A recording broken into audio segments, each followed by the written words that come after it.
Sampah saudaranya. Assalamualaikum warahmatullahi wabarakatuh. Kembali lagi di channel Raudio. Pada kesempatan kali ini, saya akan membawakan satu buah cerita kiriman dari subscriber radio. Semua nama, tempat, dan toko sudah kami samarkan demi keamanan bersama. Kejadian ini sudah cukup lumayan lama, kisaran awal tahun 90-an. Dan toko di sini kita sebut saja namanya Pak Tresno. Pak Tresno hidup dengan istri dan kedua putrinya. Istri Pak Tresno kita sebut saja namanya Bu Sunarsi, atau biasanya akrab dipanggil dengan nama Bu Asih. Putri pertama Pak Tresno kita sebut saja namanya Tuti. Dan putri keduanya kita sebut saja namanya Eni. Kedua anak Pak Tresno sama-sama sudah menginjak di bangku SMP. Nah, untuk Pak Tresno sendiri, beliau adalah seorang petani. Sebenarnya, Pak Tresno itu lebih terlihat orangnya itu kasar. Akan tetapi, dalam hati Pak Tresno, beliau adalah orang yang ramah dan sangat menyayangi keluarganya. Suatu misal, pernah kejadian sore menjelang maghrib. Kedua anaknya belum juga mandi. Mereka masih asik bermain di luar. Pak Tresno pun segera memanggil kedua anaknya. Tuti, Eni, jam berapa ini? Udah mau maghrib masih main. Iya pak, sebentar pak, ini nanggung pak. Gak ada alasan. Maghrib, sholat. Beliau memang terkenal galak di mata keluarganya. Akan tetapi, Pak Tresno punya alasan. Demi kebaikan anak-anaknya.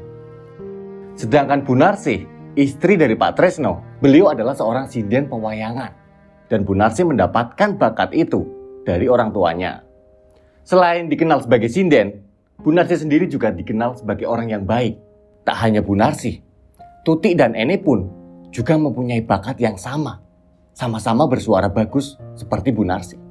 Akan tetapi, Tuti dan Eni beda dengan Bu Narsih. Mereka berprofesi sebagai seorang biduan. Nah, berjalannya waktu, Bu Narsih hamil lagi. Kehamilan yang ketiga kalinya Bu Narsih. Tapi saat itu, Bu Narsih masih mau menerima job. Padahal awalnya, Pak Tresno sempat melarang Bu Narsih.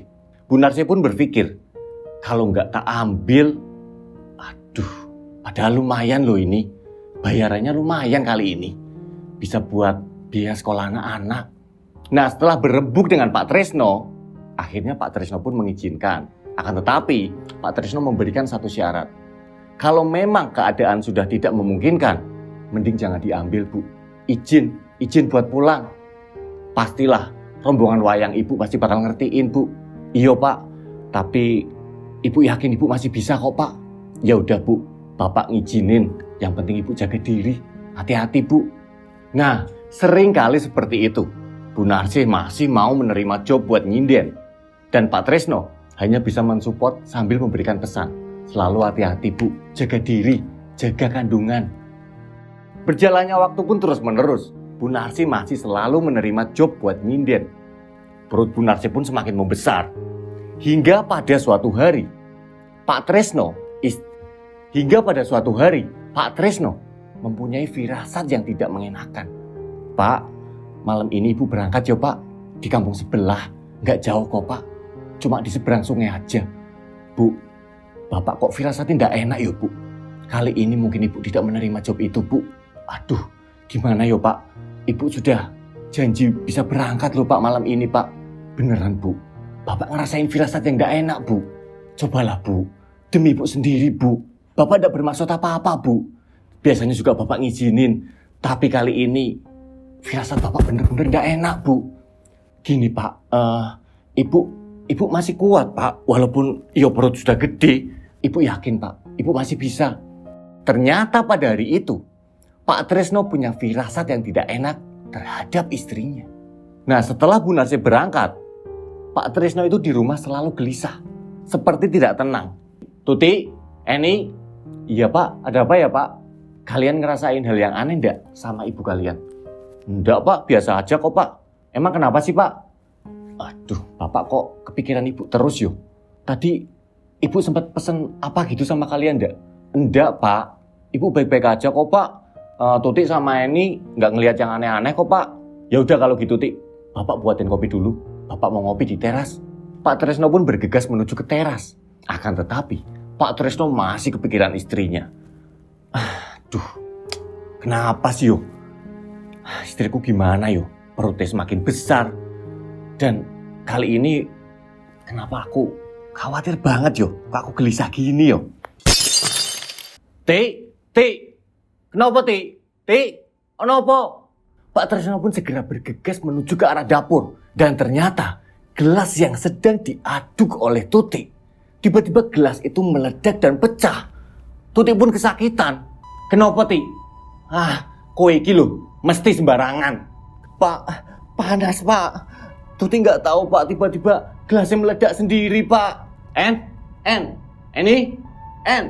Iki lho mbakmu, beresin itu, gelasnya pecah. Biasa mbakmu teledor. Kenapa yo? Sampai ono gelas pecah. Apa meneh iki ah? Dan tak lama kemudian ada suara orang mengetuk pintu di depan. Mas Tresno, Mas. Yo, si. Dan ternyata Bu Narsih pulang diantar sama Bule Atun. Bule Atun sendiri, beliau adalah adik dari Bu Narsih. Asik kenapa Tun? Iki Mas, Mbak Asih tadi kesakitan Mas. Selama pentas dia megangin perutnya terus. Katanya kesakitan banget Mas. Aku wis ngomong apa toh sih? Kowe iki lho, Mas kan tadi udah bilang ndak usah berangkat. Tapi kamu nih ngeyel. Aduh, Mas, sakit Mas perutku sakit banget Mas. Yo wis. Yo masuk. Dan akhirnya Bu Narsih pun dibawa masuk ke dalam kamar. Nah, singkat cerita, kurang lebih 2 minggu kemudian, Bu Narsih tiba-tiba merasakan sakit perut yang luar biasa sakitnya. Pak, tolong Pak, perut ibu sakit banget Pak. Aduh, Bu, Bu, kok ada darah Bu? Iya Pak, perut ibu sakit banget Pak, tolong Pak, ibu gak kuat Pak. Kemungkinan Bu Narsih mau melahirkan. Karena memang jarak yang jauh dari rumahnya Pak Tresno untuk menuju ke bidan. Akhirnya, Pak Tresno pun berinisiatif untuk hanya sekedar memanggilkan dukun beranak atau dukun bayi. Tuti, Eni, temenin ibumu dulu. Bapak mau manggil Mbok Sum. Pak Tresno pun segera menaiki sepedanya. Pak Tresno ngebut malam itu menuju ke rumahnya Mbok Sum, si dukun bayi. Aduh, Nduk, perut ibu sakit banget, Nduk. Iya Bu, sebentar ya Bu. Tahan dulu Bu, tahan Bu. Sebentar lagi Mbok Sum datang Bu. Iya Nduk, iya. Ibu mau pesen sama kalian. Nanti kalau adik udah lahir, jagain adikmu ya Nduk. Sayangi adikmu. Bu, ibu harus kuat Bu, ibu harus kuat. Ibu ndak boleh ngomong seperti itu Bu. Walaupun sudah ditemani oleh kedua putrinya, Bu Narsih tak bisa tenang. Bu Narsih terus mengerang kesakitan. Dan parahnya, Bu Narsih malah semakin mengejang. Dan tak lama kemudian, akhirnya Mbok Sum pun datang. Setelah dijemput oleh Pak Tresno, Mbok Sum pun langsung masuk ke dalam kamarnya Bu Narsih. Aduh, kok wis ngene yo? Mbok Sum pun tercengang ketika melihat kondisinya Bu Narsih. Yo wis Tresno, Nduk, Tuti, Eni, kalian keluar dulu, biar Mbok yang nangani ibumu. Iya Mbok, tolongin ibu kami ya Mbok. Iya Mbok, tolongin ibu kami Mbok. Iya, cepet, keluar dulu. Mbok Sum pun mencoba untuk menangani proses kelahiran Bu Narsih. Di depan kamar, Pak Tresno dan kedua putrinya, mereka bertiga panik. Apalagi Pak Tresno, bolak-balik mondar-mandir sambil kepikiran istrinya. Semoga istri dan anakku selamat ya Allah. Iya Pak, Bapak tenang ya Pak. Iya Nduk, doain ibu kalian ya Nduk. Iya Pak, kita sama-sama berdoa. Kurang lebih 2 jam kemudian, akhirnya terdengar suara tangisan bayi.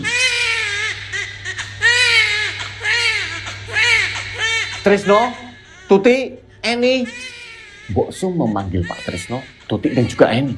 Pak Tresno dan kedua putrinya segera masuk dalam kamar. Alhamdulillah, akhirnya anakku bisa lahir ya Mbok. Anakmu sudah lahir. Tapi Mbok minta maaf, Mbok gak bisa nyelamatin Narsih. Ternyata Bu Narsih malah meninggal. Jabang bayinya selamat, anaknya Bu Narsih selamat. Akan tetapi ari-arinya justru malah tidak ikut keluar bersama dengan sang bayi. Dan akhirnya Bu Narsih pun dinyatakan meninggal. Semua sedih saat itu. Pak Tresno, Tuti, Eni, semuanya menangis. Semua menangis sedih. Bu, kok ibu ninggalin kami, Bu? Kok ibu tega ninggalin bapak sendirian, Bu? Ibu, kok ibu ninggalin Tuti sama Eni sih, Bu? Semuanya sedih. Walaupun sang bayi bisa lahir dengan selamat, akan tetapi Bu Narsi meninggal. Keesokan harinya, Bu Narsi pun dimakamkan. Banyak para saudara, tetangga, warga, dan juga rekan-rekan kerja Bu Narsi ikut datang untuk bertaksiah dan ikut mengantarkan jenazah Bu Narsi. Bayinya Bu Narsi, kita sebut saja namanya Laras. Pak Tresno memberikan nama Laras kepada bayinya. Singkat cerita, pada malam harinya diadakan tahlilan. Nah memang dari acara pemakaman sudah banyak pelayat yang datang. Dan di saat acara tahlilan pada malam harinya juga sangat banyak sekali warga yang ikut datang untuk ikut mendoakan almarhumah Bu Narsi. Karena apa? Walaupun Bu Narsi dan Pak Tresno adalah pendatang di kampung itu, Bu Narsi memang dikenal sebagai sosok yang baik. Bu Narsi supel, mudah bergaul, selalu bisa jadi tempat curhat bagi ibu-ibu di sekitarnya. Dan itulah yang membuat Bu Narsi banyak dikenal. Setiap harinya, Tuti dan Eni, mereka bergantian untuk menjaga si Laras. Tapi karena memang Tuti dan Eni juga masih kecil, seringkali Tuti dan Eni itu memanggil Bule Aton untuk mengasuh si Laras. Karena memang si Laras masih bayi, baru hitungan hari. Setiap siang, Bule Aton datang.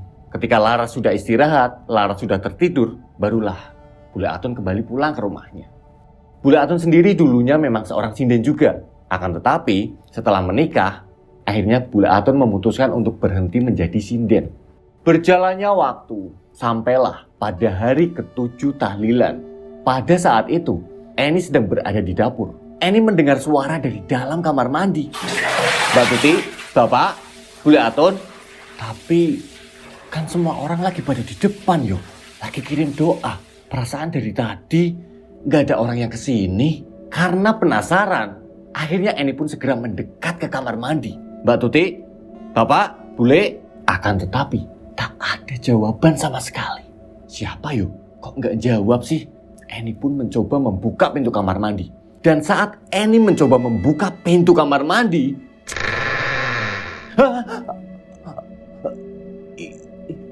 Ibu, Eni sempat terdiam.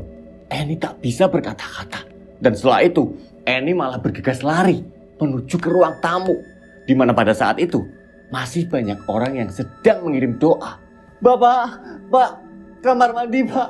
Di kamar mandi, Pak. Ibu di kamar mandi, Pak. En, ojo ngawur. Istighfar. Ibumu udah gak ada. Sadar, En, sadar. Beneran, Pak. Tadi Eni lihat ibu di kamar mandi, Pak. Ibu sedang di kamar mandi, Pak. Kamu ini ada-ada aja. Setelah itu, Pak Tresno ditemani dengan Tuti dan juga Bule Aton segera mengecek ke kamar mandi.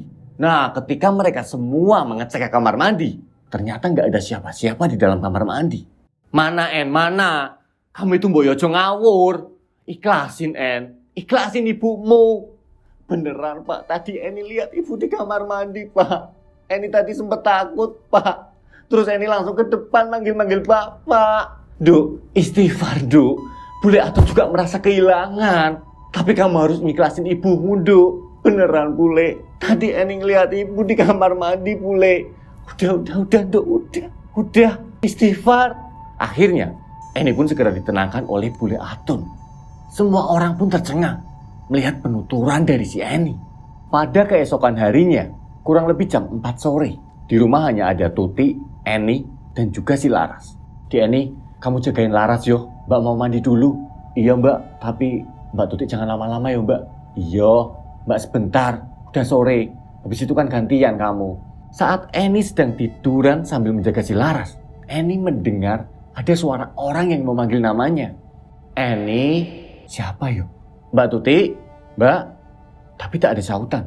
Akhirnya, Eni pun segera turun dari ranjang dan menuju ke depan untuk memastikan siapa suara itu. Gak ada siapa-siapa. Apa Mbak Tuti yo? Tapi kok suaranya di depan? Eni pun akhirnya ngecek ke kamar mandi. Mbak Tuti, iya, bentar. Mbak belum selesai. Iya mbak. Nah, Eni pun akhirnya kembali lagi menuju ke kamarnya si Laras. Saat Eni mau masuk ke dalam kamar, Eni tercengang karena tiba-tiba Eni melihat Bu Narsi sedang menggendong si Laras.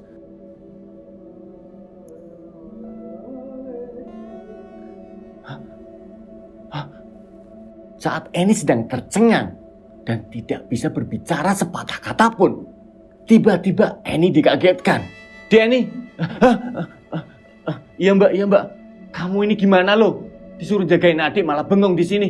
Tadi ada ibu mbak, tadi ibu gendong Dek Laras mbak. Kamu itu apa-apaan sih dek?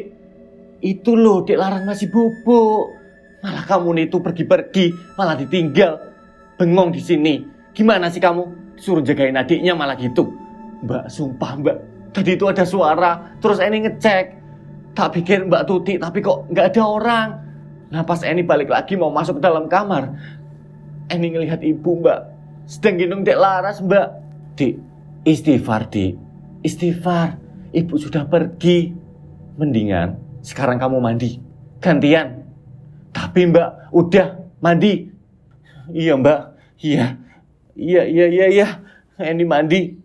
Setelah Eni selesai mandi dan beres-beres, tak lama kemudian Pak Tresno pun pulang dari ladang. Assalamualaikum. Pak. Tiba-tiba langkah Pak Tresno dihentikan oleh Eni. Pak, tadi Eni ngelihat ibu lagi pak, sedang gendong Dek Laras pak. En, kamu apa-apaan sih En? Sadar, istighfar. Beneran pak, tadi Eni itu dengar ada suara yang manggil Eni. Terus Eni ngecek tapi gak ada orang. Lalu pas Eni mau balik lagi ke kamar, ada ibu pak, sedang gendong Dek Laras. Ibu pakai baju sinden, ibu pakai sanggul sambil menyanyikan kidung buat Dek Laras pak. En, mau sampai kapan kamu gitu terus? Beneran pak, sumpah pak. Eni tadi ngeliat ibu pak. Udah. Gak ada ibu, udah. Nah, Pak Tresno pun akhirnya meninggalkan Eni. Pak Tresno langsung ke belakang dan segera membersihkan badannya. Singkat cerita, kurang lebih 2 minggu kemudian, saat itu sore hari, menjelang maghrib, Pak Tresno sedang duduk bersama rekannya. Kita sebut saja namanya Pak Idin. Beliau adalah tetangga dan memang sama-sama menjadi seorang petani. Mas Tresno, saya pamit mau pulang duluan yo. Loh, Mas Idin, kok tumben? Biasanya rokokan dulu di sini, terus pulangnya habis maghrib. Enggak mas, saya mau ada acara kondangan sama istri. Oh alah, yowes kalau gitu. Hati-hati Mas Idin. Yo Mas Tresno, saya tak pulang duluan. Pak Idin akhirnya pergi meninggalkan Pak Tresno. Ketika Pak Idin jalan pulang menuju ke rumahnya, saat Pak Idin melewati sebuah kebun, tiba-tiba Pak Idin mendengar ada suara yang memanggil namanya. Mas Idin. Loh, sopo yo? Som? Aton? Tapi tak ada jawaban. Kok aneh yo? Bolah, buru-buru aku. Pak Idin pun kembali melanjutkan langkahnya. Baru berjalan beberapa langkah, suara itu muncul kembali. Mas Idin. Sopo yo? Aduh, kok koyo suaranya Mbak Narsi yo? Apa jangan-jangan pas tahlilan itu? Bulu kuduku merinding. Saat Pak Idin mencoba untuk memberanikan diri dan melanjutkan langkahnya, tiba-tiba terdengar suara nyanyian dari seorang sinden. Dan ternyata memang benar. Saat Pak Idin membalikkan badannya,